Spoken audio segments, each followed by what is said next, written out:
In today's video, I'm going to teach you how to change the default resolution in PowerPoint. Whether you're preparing an important presentation for work or a creative project for class, having a crisp, clear slideshow is essential. Let's walk through the steps to make sure your PowerPoint presentations always look their best by adjusting the default resolution settings. First, you'll want to start by opening PowerPoint on your computer. As straightforward as this sounds, it's the necessary first step to access all those wonderful settings PowerPoint provides. Once you have PowerPoint open, navigate to the presentation you'd like to work on. If you haven't created one yet, feel free to open a new blank presentation for this tutorial.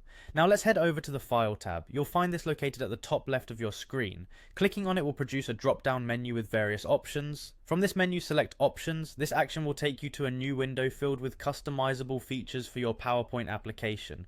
In the Options window, look for the Advanced section. This area houses many configuration settings that can truly tailor your PowerPoint experience. It might seem a bit overwhelming at first with all its options, but don't worry. We're focusing specifically on the resolution settings. Once you've clicked on Advanced, scroll through until you find the Image Size and Quality section.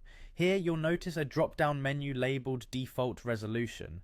Click on this drop-down, which is currently set to High Fidelity. What we're aiming for here is to ensure you're getting the highest quality images in your slides. From the drop-down options, select the highest setting available, which is 300x30pa.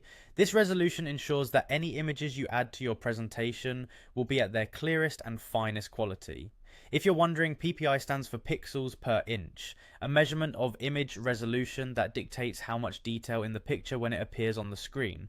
Once you've made your selection, confirm your choice by clicking OK. This will seal in your new default resolution settings and apply them to your future presentations so you can consistently deliver high quality slideshows.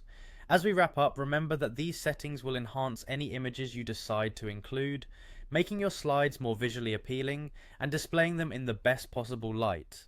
In summary, by adjusting your PowerPoint's default resolution, you're taking a valuable step towards ensuring your presentations are professional, engaging, and effective. Thanks for following along, and don't forget to subscribe for more tips and tricks to optimize your tech experience.